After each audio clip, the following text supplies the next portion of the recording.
share that out to Facebook, our onto the Aquatics Directors Group, which is the leader of all of this. All right, there's that. We're going to share. So we are live to tape now, as they would say. Copy link. And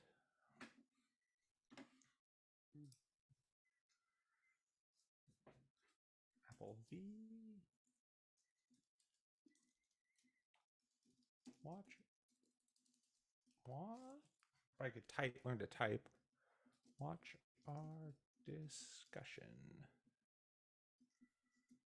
Feel free to comment or join in. All right, we're gonna see how this goes here. Post. And okay, we're there. So I'm gonna close that window. The new thing should let me see the chat from everywhere. So I'm gonna get started here with our first. Oh, one more record as a backup. Pause, go. All right, everyone, we are live. So I'll do my intro here and we'll be good to go. So hello, everybody. Welcome to our weekly Aquatics Talk discussion. We do this conversation every Friday at 9 a.m. Pacific time, 12 p.m. on the East Coast. You can learn more about what we do at aquaticstalk.com.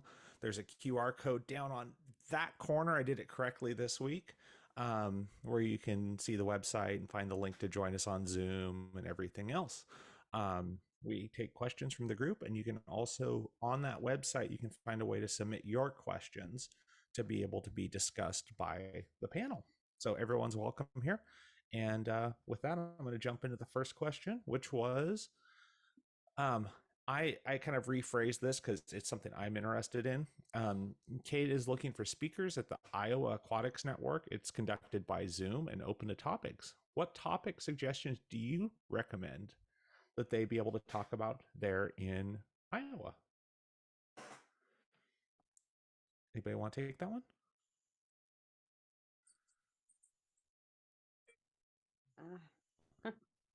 Nope. I told them we could talk about all sorts of maintenance topics, and I think a topic that I'm kind of thinking about and looking at for the future is failure.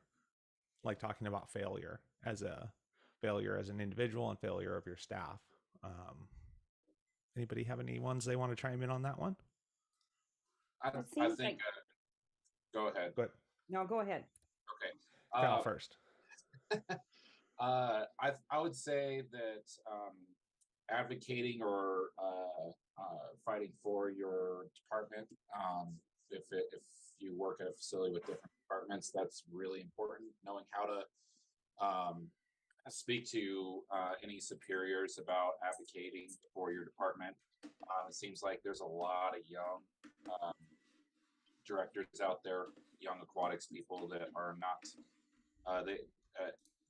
just knowing how to approach a superior, knowing how to present information, and then actually doing the due diligence and the legwork ahead of time to present not just one aspect of it, but multiple angles, so that you can have a good arguments, so to speak. That's great. Christine, what did you have? Well, I was thinking that it seems like it comes off fairly often about staff training and staff training resources and ideas for in-services, things like that. So maybe, if they have the ability to do a panel type thing of people who have experience in the field to share with those coming in, that can always be a good topic area. Great. Anyone else?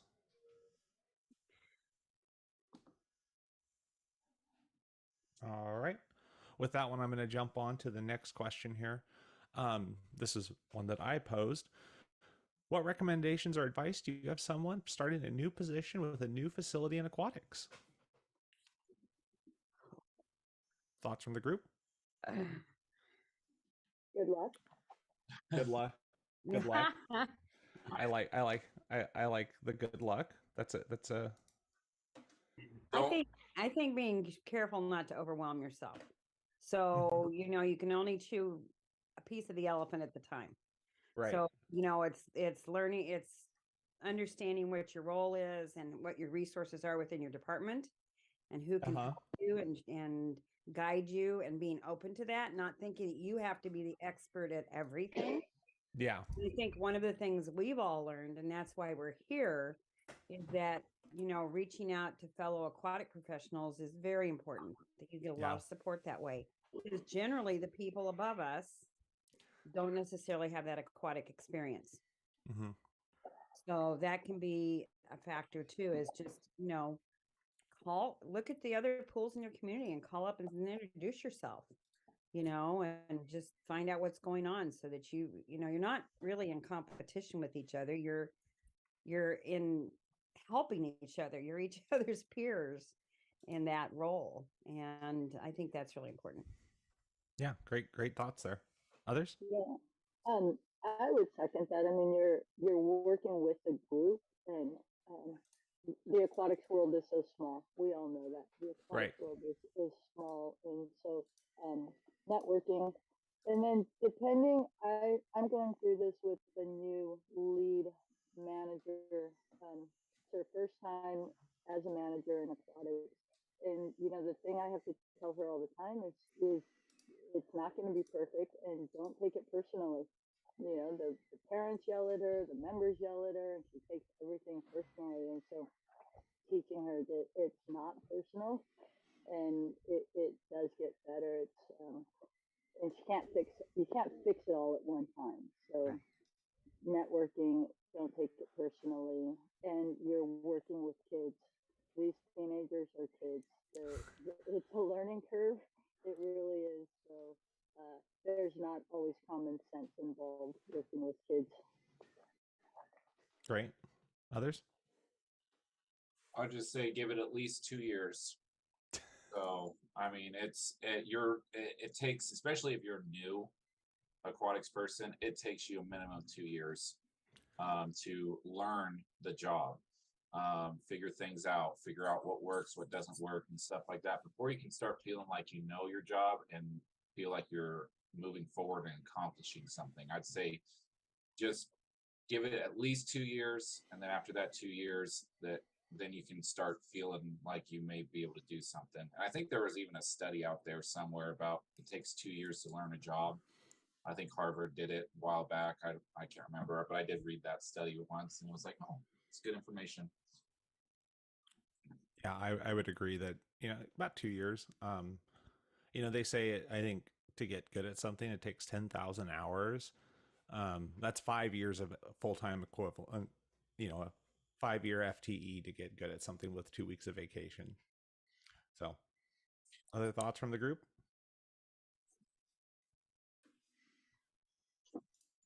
All right.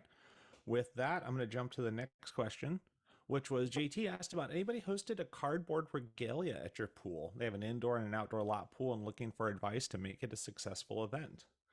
And this is one, they're looking to build cardboard boats. And I mean, I think it just make sure you give plenty of time afterwards to clean up any cardboard debris, make sure you have lifeguards and understand that, and make sure you have video cameras rolling also, because there's going to be some nice fails there. Has anybody in this group done those cardboard regalias before? I've watched our day camp try to do it, and Yeah. with their kids in the consoles, and right, so there's some epic fails. There's some good ones too, but it's fun to watch. Yeah. I would highly encourage anyone that gets a chance to watch it. They're pretty fun to watch. So, all right. Not seeing a lot of movement on the next one. So our next question, which I think this group will probably have some good answers for. Matthew asked for a fun icebreaker game for an upcoming in-service. And does anybody have any thoughts on that?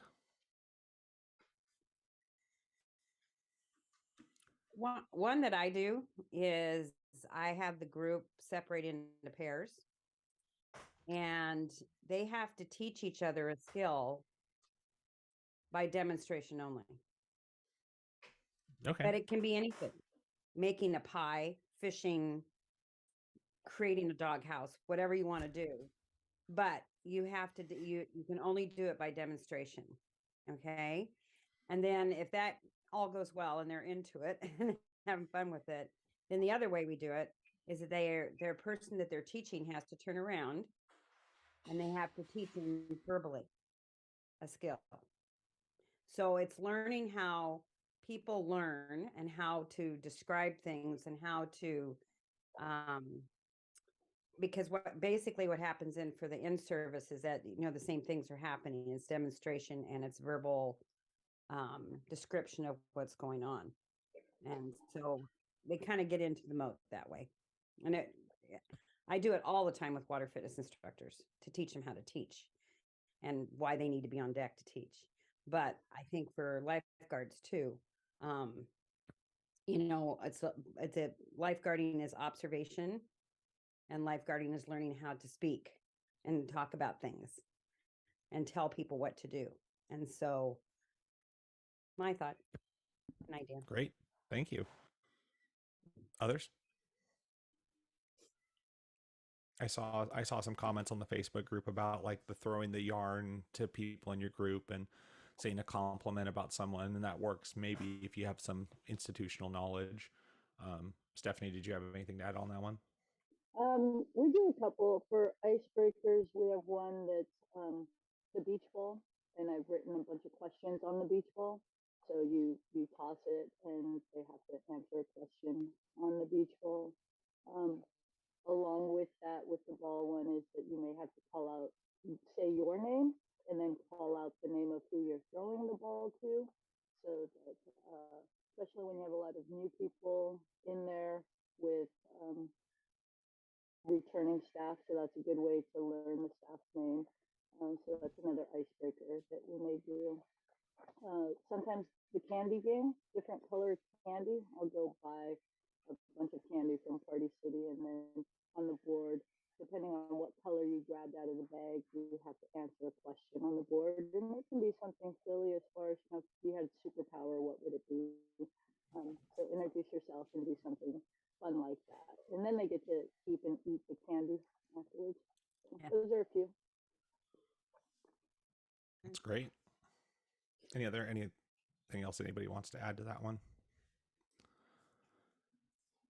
I think it's a really important skill to teach people is how to ask good questions and try to model that. And, they talk about a little bit in the Red Cross lifeguarding instructor class about how to pull versus push information.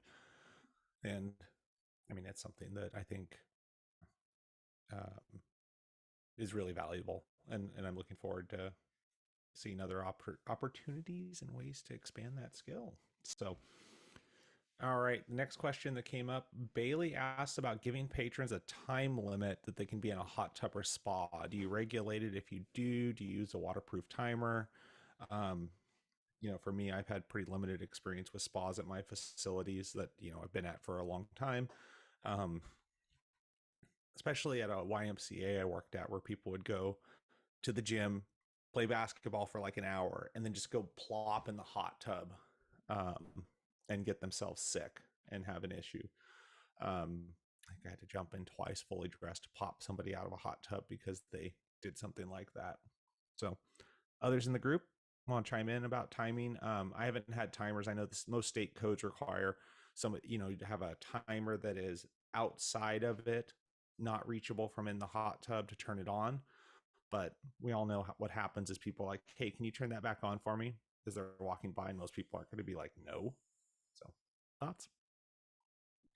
This is go ahead.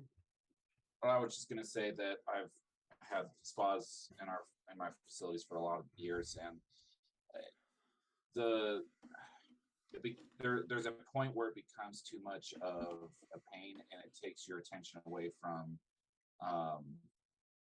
like if you're constantly over there saying, okay, it's been 15 minutes, you need to just having that constantly be there, it just takes your attention away from the pool area as well. The way my setup is the hot tub is kind of situated in the corner of the rec pool. if my guards are scanning and doing what they're supposed to be doing, I don't push. We have a recommendation written on the board. Hey, 15 minutes. The timer on the button is 15 minutes. So when it goes off, that's supposed to be your sign that okay, you need to hop out.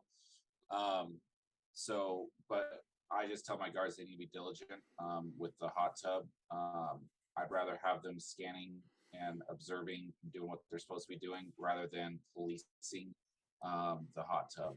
And I've never had any issues. Like if I have had an issue, the guards have been on it. Like they blow the whistle, they get over to the hot tub, and they help the person out. I mean, that's that. It's just like any other active or stress swimmer situation. We had both facilities that I managed had hot tubs, and then the other one I had was the pool itself was 92 degrees, and then we had a hot tub. So it's an education process, and it's giving people information. But this has been my philosophy all along. They drove there in a 2,000-pound machine and made decisions getting there for their own safety, right? And so to try and police adults in a hot tub just becomes a real battle for the lifeguards, and it's not comfortable for the people. You give them the information, you give them the recommendations, and you do the best you can to make sure that they understand what the consequences are. But you do that in a very nice way, not a policing way. It's, your recreation professionals, so you're teaching them recreation. And this is one of the factors of a hot tub. And really, if I think about how many hundreds, thousands of people came through the hot tub, we maybe had a couple of people who just pushed the limit. But out of the rest of them, everybody pretty much got uncomfortable or didn't have the time to do that. You know what I mean? To be in there Right. for an hour. So that's my thought. I think you really set your guards up. And I'm in agreement with you in terms of making sure they're guarding the pool and guarding the hot tub and doing their job first, as opposed to trying to regulate somebody's time. Sounds great. Other thoughts? All right. Seeing that, we're doing pretty good on our questions today. So if you have other topics you want to throw in, please feel free to do so. But Amy is exploring offering part-time staff unpaid time off for mental health. Has anyone done this, and what are your policies? And I don't know where Amy is at. So different states have different requirements about what they require and what they allow. But I would check with your local codes. I mean, like in Oregon, it's a pretty robust sick leave law. So if you're saying there's a mental health thing that you need to take a day off, to go ahead and do so. Other thoughts from the group? I have one. I'm trying to get my daughter on the bus, so it's like herding cats. But I'm also in Oregon. But my park and rec district, in our policies and procedures for staff, they don't get sick. There's no delineation between the type of leave. So they based it on our Oregon sick leave policy. So you accrue 1 hour for every 30 hours worked, and we call it PTO. So my staff are fully aware that they can use it for mental health. They can use it for I'm actually physically sick. They can use it for vacation, and it is paid as long as they have accrued enough hours to have the time paid for, and that it's been approved by me. So there's a couple little, internal things that are there for that, but it's all in everything. But I really think that it should be paid, just like any other time off or sick leave. Mental health is part of who we are. Great. Stephanie, it looked like you had something. Yeah, I'm in Washington, and so Washington State offers part-timers can earn 1 hour for every 40 hours that they work. But I have kids that will come up and say, "I'm having a mental day. I need time off." It's just based around our regular. You need time off. Try to find a sub. I understand that you're having a day. You need time off. Do your best to text everybody. Try to find a sub. You know, I can't force them to work, just like if they're sick, we can't force them to work. If they call out sick, they call out sick, but I know their thumbs work, so they can get on their little phones and text people, try to find a sub. Um, if they do miss 3 days in a row, however, and this is whether they're physically ill or mentally ill, if they miss 3 scheduled shifts, then we do require a doctor's note. But that's just standard. So we don't ask them what type of illness they have. If you're sick, you're sick. Just help us out by finding a sub. Great. To build on that, Stephanie, I got a question for you. So the 3-day consistent policy, I get that. I've always done that pretty much with my facility. However, it seems the trend nowadays is habitual calling in of being sick. It's not 3 days in a row, but it might be like Monday, Friday, and then the next week, Tuesday, and then Thursday. And then it's like every week there's 1 or 2 shifts. How do you approach that? Do you still require? So when I start getting a habitual call in like that, then I actually do call. I say I need a doctor's note saying that you have a underlying medical condition that causes you to be missing this much. Yeah, Kyle, I know what you're talking about, and I can think of one gal that for a while there was a lot of medical slash mental issues where it would be 2 days here, a day there, and after a while it would be okay. We do need a note, like you said.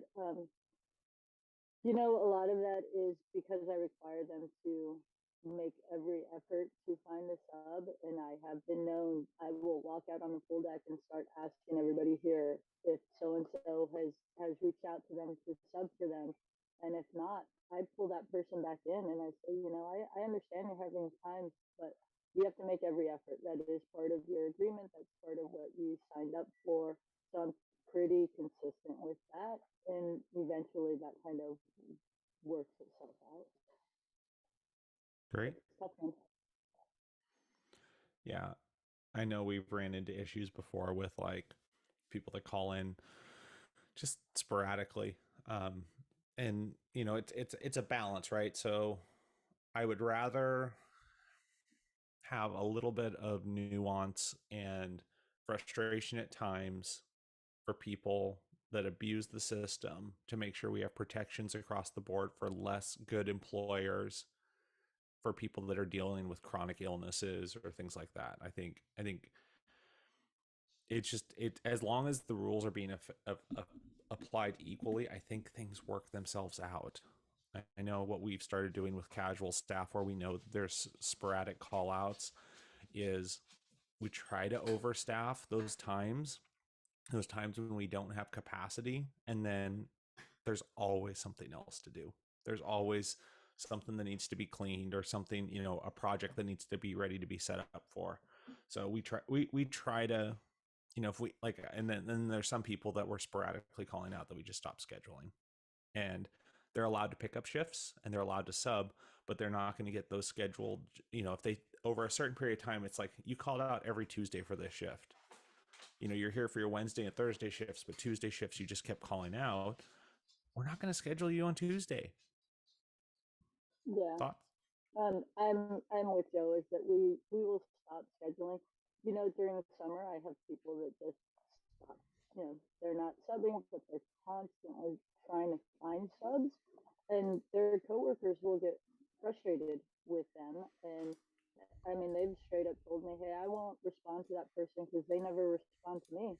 And having to have that reality check with these teenagers, you know, they'll come in and say, "Well, I can't find a sub," and I'll have a reality check. It's like, yeah, because you're always trying to find subs, and nobody's gonna.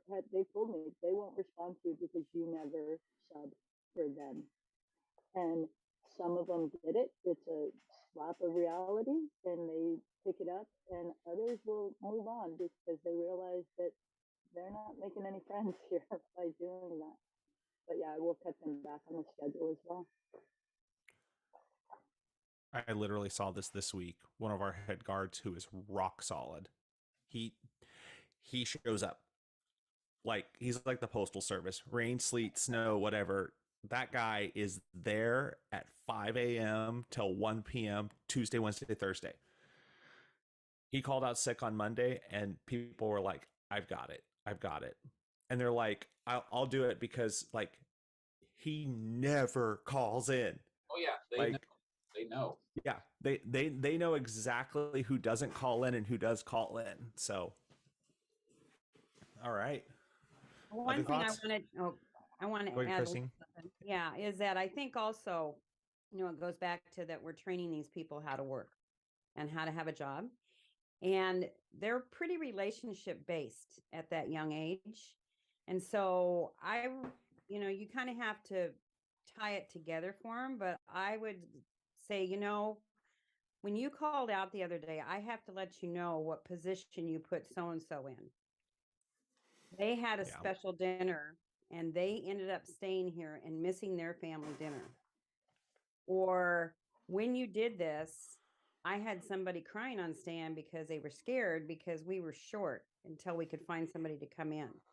You kind of letting them know the consequence of their actions, I think is helpful, in terms of them learning it isn't just about them. There's a domino effect to their actions. Yeah, absolutely. I'm sure some of you have seen the video of a series of events, the drowning on Bainbridge Island, and it actually starts off talking about how one guard called in, and so they were operating a guard down, and there was a serious drowning incident that happened. So I'm right there with Christine. I let them know that it's not just. I asked them, what do you think you did to your coworkers? What's the consequences of that? And putting the patrons in danger is a huge one that I reiterate to them. But I like telling them they made one of their coworkers cry. That's a good one. Especially if it's somebody that like everybody likes. I know that sounds bad and manipulative, but it's the truth. It's like you really did upset this person, and like there's consequences to your actions. You are the center of your world and the main character of your story, but at the end of the day, you impact other people's stories also. So, any other thoughts on this topic? All right. Seeing no movement or people getting excited, I'll jump to the next question. AJ asked, for community centers and private facilities, do you offer punch passes for just pool use or punch passes for just aerobics classes? And I think he was trying to get kind of an insight on multi-purpose facilities. You get the people that just want to use the pool, or you get the people that just want to do water fitness classes. They don't care about lap swim or rec swim or anything else. So, thoughts from people that especially are in broader facilities? So, for the most part, unless you have a facility that is set up in a way that can accommodate that, aerobic, like I feel like any land fitness would be very difficult to regulate who go, like if they actually go to the aerobics classes versus the gym or versus the weight room versus all that other stuff. We have punch passes, but it's just a generic day pass. We don't do the whole this area or this area. However, I did work at a facility that their outdoor aspect of it had a separate entrance, and the entrance to that area was not so the people inside the building could come out of the building that paid for day pass or members could come out of the building into that outdoor pool area without any issue, but they couldn't get back in that way because it was to prevent anybody checking in from the outside to get into the main part of the building. So we had a separate at that facility. There was a separate check-in area or place to pay for just using the pool area. So that sounds like a lot of headache. I wouldn't try it. I would do maybe a generic day pass unless you have a facility that's structured to where you can isolate that area. But it's very difficult at a multi-purpose facility. I think I Other missed the thoughts? question because I was the 2-year-old is taking off down the street. Was it something about charging a different rate for water fitness classes? He's basically looking at, do you have like segmented sections of your facility? Do you require, punch passes for just pool use? So like at a YMCA, do you Oh, just allow just a pool access, or do you just allow a just a water aerobics access? gotcha. My pool is so little that it's just kind of all in one. Although we do charge a different rate for a water fitness class, but everybody who buys a facility membership gets free membership to passes or to classes. Um, I think depending on your software system that you have, you could set that up pretty easily and assign people different key cards with different rates just built in. It would be a lot of work on your back end, but if that's what your management wanted, I think that it's doable. Just kind of depends on that software. Great. Others? I'm at a community center, so we do have multi-use facility. We have basketball courts, we have pickleball, we have the fitness room and fitness classes and the running track and the pool. And the reality is once they get past the front door, there's no way to monitor where people are going. So we don't do the punch passes. Like Kyle, we do a day pass that you can pay a daily drop-in fee and use the entire facility, use the fitness classes, participate in any fitness classes once you've paid that drop-in. The one thing we did start doing coming out of COVID was wristbands for the family open swims. So even if Mhm. you are a member of the facility, you still need to check in and get a wristband because of our capacity, especially when we have limited guards. So no wristband, no open swim, and now I do drop in cards for our water aerobics because again I had 60 people in our water aerobics class with 2 lifeguards. So I told them, yeah, you guys, we're going for 50 and you need to pick up a pass at the front desk, and I pick them up as they check in. And that's part of that is because our leisure pool is closed. We have so many in our water aerobics class right now, but it's still free. They just need to pick up a pass. That's so amazing and great. We did something similar with wristbands because we were capacity limited. We would for our recreation swims, and then people would, we still had lap swim in our other pools or drop in open therapy times. So if you didn't have a wristband, then you couldn't get into open rec. And then we also ran into our current channel or lazy river water fitness classes were pretty popular, and especially when we were in distancing requirements, we required wristbands for those. They'd have to pre-register for the class even though it was included with their deluxe membership. That we still needed them to pre-register. um, I'll do a little spin off of this. I know for our facility we do the all of the insurance based programs cover our lap swim, but they don't cover our water fitness classes because the payouts are so much lower versus what we charge for memberships. Does anybody else have anything like that, or any, this membership gets you into lap swim, but you have to have a higher level membership to get into water fitness classes?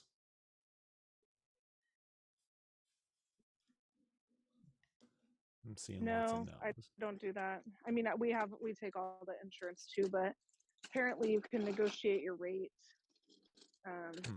which really that program is not technically designed to like make the facility a bunch of money. But look at all the people that those groups bring in, like all the birthday parties that you can book and all the swimming lessons and the family swims that come because their grandfather or grandmother or great aunt loves the pool and knows how to get there and knows how to get around. So if you don't do the insurance, definitely do it. So we run into the issue though of capacity because our water fitness classes, even with our, and this may be a first world problem, as some would say, um, we don't have the space, and we've been charging a premium for water fitness classes and the capacity, um, Mm-hmm. that are our program's pretty full, and we would take a lot of loss. It's, So how many people can you fit in a water fitness class?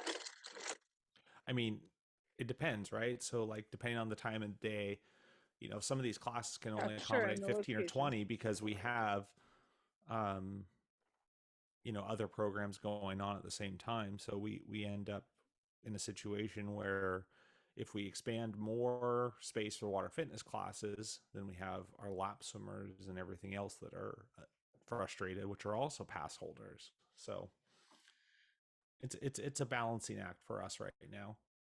Well, it sounds almost like you eliminate one to let the other go, and then eliminate the other for the, get rid of lap swim and have water fitness use the entire pool and max it out at a time that's going to work. Maybe that's not feasible. That's kind of how I do it. I limit lap swim to accommodate my water fitness.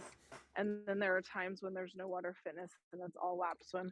And there's 2 or 3 people in a lane. And that's capacity for us, basically. I mean, we could have 4 or 5 in a lane, but the people don't like it. So they don't come if it's too crowded. Yeah, we're facing some institute. Oh, this is amazing. I'm gonna jump to Stephanie's shot here because this is great. Talk to us. Can you talk to us about what you got going on? You got a water fitness class there with what? 2, 4, 6, 8, 10, 12, 14. See my lifeguard counting. About 25 people in it. Mm-hmm. And is there a lap lane there? Probably. I can't see it, but I'm assuming she's got one. I think she's muted her. Yeah. So. Yep. That's how we do it. Yeah. Can you hear me now? Yeah. So we probably are like 30, 35. The lap lane isn't an actual lap lane. There's people doing ladder aerobics in there. That's just we don't put the lanes actually out of the pool. We just move it. Okay. And it's supposed to be a deep water class.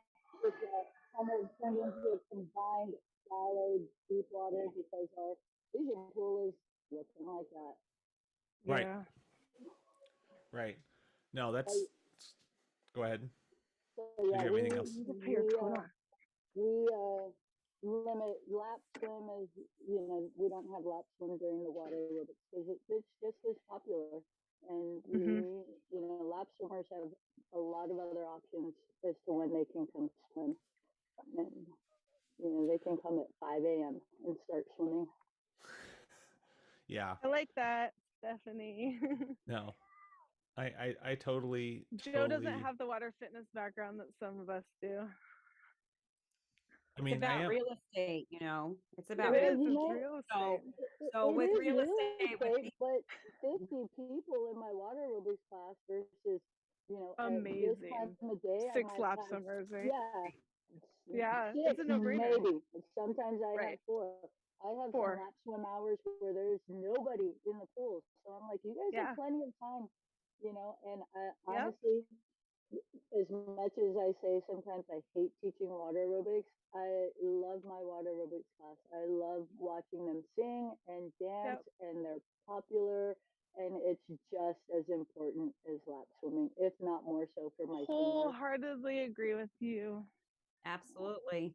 Yep. I agree, and I also know that I face some institutional legacy and framing is the way I would put it. We've got some framing that we Asher bus. We operate a certain way, and there's some opportunity for change.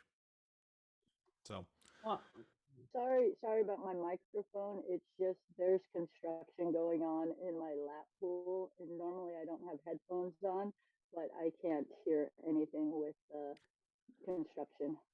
That's okay. That is okay. We're glad because you showed us pictures of actual swimming versus just talking heads. So I think it's great. All right. Any other thoughts on that whole discussion? All right. No, we could all go on for days. We won't take up any more real estate time. Sounds good to me. All right. So with the next one, Aaron asked about fighting algae all year at an outdoor pool. Advice for postseason and pre-treatment solutions. Anybody want to chime in on algae? What type? Right. Right. What type? That's the big question: is what type of algae are you dealing with? And where is it? Is it all over? Is it concentrated on one spot? I'm assuming it's probably just all over, but Right. Um, so I've dealt with some algae problems. Um, I would say there's a lot of different algicides, and work with a reputable vendor to find something that like works for what kind of algae you have. Um, the two biggest things I found that have helped prevent algae is keeping your disinfectant levels at adequate levels and making sure you are brushing your pool and running your pool vac regularly. Um, the only time I have one spot in my 40-year-old 50-meter pool where, it's an 8-lane pool. There's no floor inlets, so the jets on the walls don't quite hit a spot in the very middle in the bottom. So what I have to do is just really make sure we're being aggressive with vigorously brushing that area has to get hit more than the rest of the pool. The rest of the pool usually tends to do fine with just regular automated pool vac that does that light brush and vacuum, but otherwise we have to hit that specific area. Sometimes even with somebody down there with a mask, fin, and a hand brush. Others? Is there somebody, I mean, I don't know, is there something that a resource for testing what kind of algae you have? Like, I don't know. Usually it's just based off of color is what I've color. seen before. Colors usually. I mean, if it's black algae, that's not good. Yeah. Hard. But I agree with the brushing. Just assign it as a daily duty to whoever's working like 11 a.m. or some slower time when they can go around and brush. I've trained all my guards on how to do it. It still doesn't get done as often as it should, though. Nobody really likes it. Yeah. Kyle, did you have some thoughts? I was just going to add that if you're dealing with algae issues and it's getting to the point where it's clouding your water, it's actively blooming type deal, and you're trying to spike your chlorine, but then also if you raise your pH a little bit and add flocculant, it will help pull that stuff together, clear your water, and drop it to the bottom, and then you can vacuum it up. I prefer flock over the basic algicide, because the algicide's typically collected on the surface and it floats, and I just feel like those don't do as good of a job of grabbing the stuff in the water. So I like flocculant if you're trying to get your water clarity back to where it needs to be. Obviously, you got to solve the problem to get it completely clear, but flock does help in my experience. I would second that. I would say that just getting that stuff bound up makes a big difference. Any other thoughts? All right, we're down to the last two questions. So let's see how we can do about this. I think these two are good ones though. So the next one, Aaron asked about an incentive for lap swimmers this spring or summer. Aaron's in California, so thinking about swimming the length of the California coast. How many of you have done similar programs? How do you track it? What prizes and stuff do you have? we called it Wave Seekers. And every year we did a challenge. So like we swam the different lighthouses along the coast of Oregon. We did a Hawaii swim. We went to LA when the Olympics were in LA. And it was a lot of fun, and it did theming with it and had t-shirts that said Wave Seekers on it, and had a big chart up at the pool for folks to track themselves. And it was a lot of fun. It was work, a little work, but it also created interaction with the front desk staff, and I had that opportunity because I had, front desk for each pool. But it allowed for that interaction to happen, and it was fun. We gave people a challenge. There's probably higher tech ways to do it now, but I think they're fun.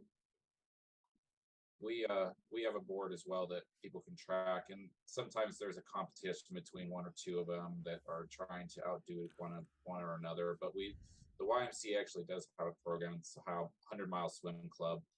Basically, they get a T-shirt and recognition. And we post it on Facebook, and people seem to really enjoy that type of stuff too. Just getting that recognition and free T-shirt is always good.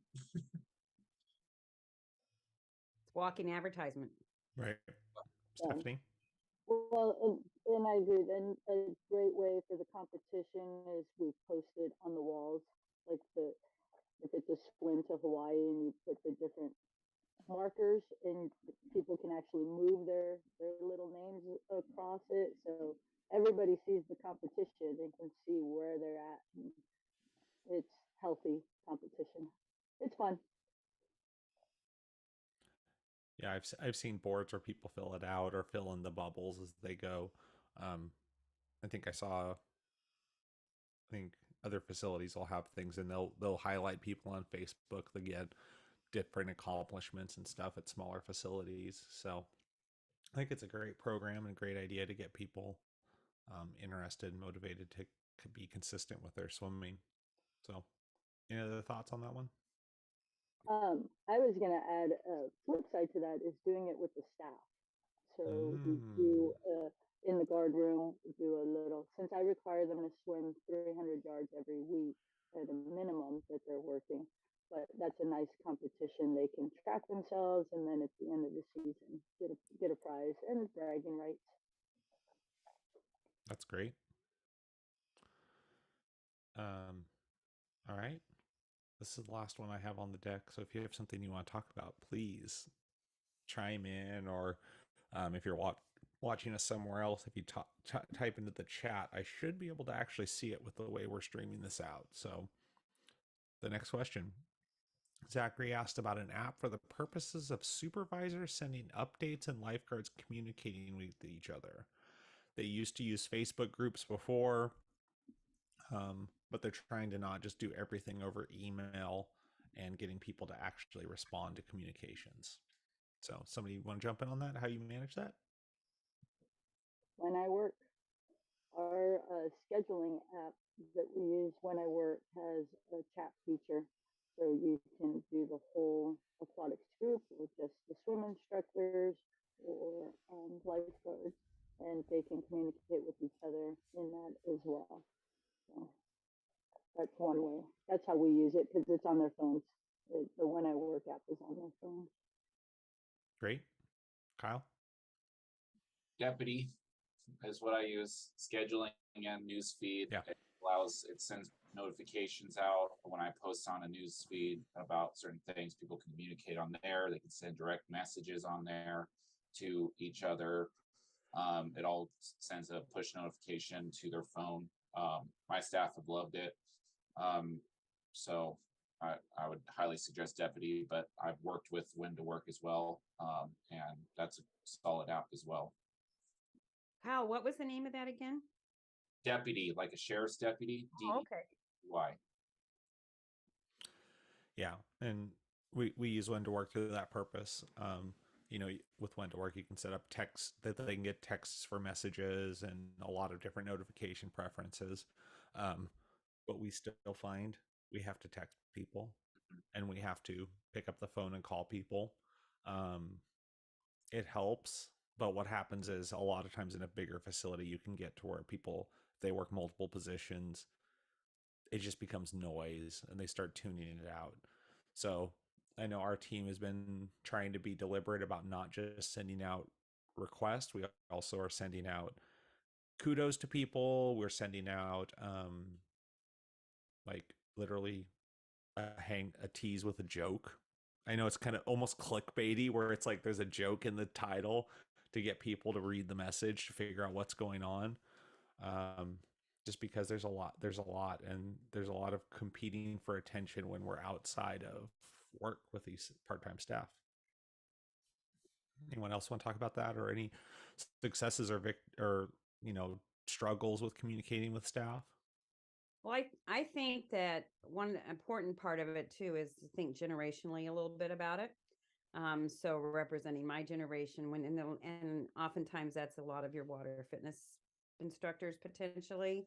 And I'm, sometimes it's finding out how people communicate and what works for them and asking them how they do it. But sometimes, you could send an email out and people that are on their phones all the time seeing emails, that's piece of cake. They're going to look at it. But somebody that isn't on email all the time isn't. It doesn't matter they're ignoring it. It just isn't part of their communication style. So I think that's important to find out what's your staff and how they effectively communicate, and making sure that it's time consuming a little bit, but the reality is that personal touch can make a difference. I tell my staff, email us for stuff that's non-time sensitive. If it does need a response in more than 12 hours, send me an email. But if it's something that you need to know, you need to either call or text me, because I'll get working on projects in a mechanical room and text doesn't work. I have notifications for emails off because I get so many on my phone that I would get nothing done if my phone would be pinging all the time if I just got email notifications all the time. Anyone else? Just curious if anybody has staff that doesn't have a cell phone on your roster. Because I have two. I have 2 or 3. They're young though, that's why. I do. Interesting. Yeah. I have I have one. You have one. Ooh. That's where this scheduling app works out, because they usually have an iPad or a school device that they use, and they can get it on there and communicate through that app still. Makes sense. All right. We are approaching the top of the hour. I really appreciate everybody jumping in and conversating every week. We got through all the questions pretty quickly, so we'll go ahead and wrap up just a little bit shorter. Next week is Thanksgiving, and people, I hope, are doing parties and enjoying themselves, or whatever you do, and or if you don't, here in the U.S. I plan to be here Friday morning, so anybody that comes in, great. Maybe we'll have a little more of a free form discussion and be a little more casual than normal about things that we're thankful for in aquatics, and I'll try to do some promoting on that on the front end. For people tuning in just now at the end, you can go to www.aquaticstalk.com and submit topics and discussions. And with that last bit here, I'm going to go ahead and cut off our streams out to the world. So